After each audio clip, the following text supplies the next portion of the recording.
কাতারের রাজধানী দোহায় চূড়ান্ত করা হচ্ছে গাজার যুদ্ধবিরতি চুক্তির খুঁটিনাটির বিষয়গুলো।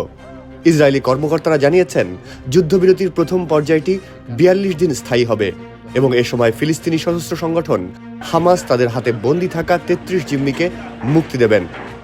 গতকাল সোমবার এই তথ্য জানিয়েছে মার্কিন সংবাদ মাধ্যম CNN।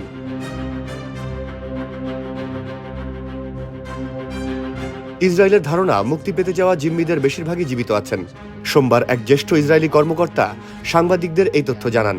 তবে যারা মুক্তি পাবেন তাদের মধ্যে কয়েকজন নিহত জিম্মিও থাকবেন, অর্থাৎ তাদের মরদেহ ইসরায়েলের কাছে হস্তান্তর করবে হামাস। ২০২৩ সালের ৭ই অক্টোবর ইসরায়েলের দক্ষিণ সীমান্তে হামলা চালায় হামাস। সে সময় ২৫১ ব্যক্তি জিম্মি হন।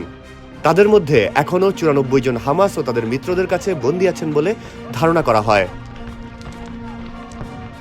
ইসরায়েলি সরকারের দেওয়া তথ্য অনুযায়ী এই ৯৪ জনের মধ্যে অন্তত ৩৪ জন ইতোমধ্যে নিহত হয়েছেন। নিহতদের মরদেহ হস্তান্তরকে জিম্মি মুক্তির অংশ হিসেবে বিবেচনা করা হবে। ইসরায়েলি কর্মকর্তা জানিয়েছেন, যুদ্ধবিরতির চুক্তি চূড়ান্ত হওয়ার পথে এবং এর শর্তগুলো খুব দ্রুত বাস্তবায়ন করার জন্য ইসরায়েল প্রস্তুত আছে। আসন্ন যুদ্ধবিরতি চুক্তির প্রথম পর্যায়ে ৩৩ জন জিম্মি মুক্তি পাবেন। ইসরায়েলি জিম্মি মুক্তির বিপরীতে মুক্তি পাবেন ইসরায়েলি কারাগারে আটক থাকা ফিলিস্তিনিরা।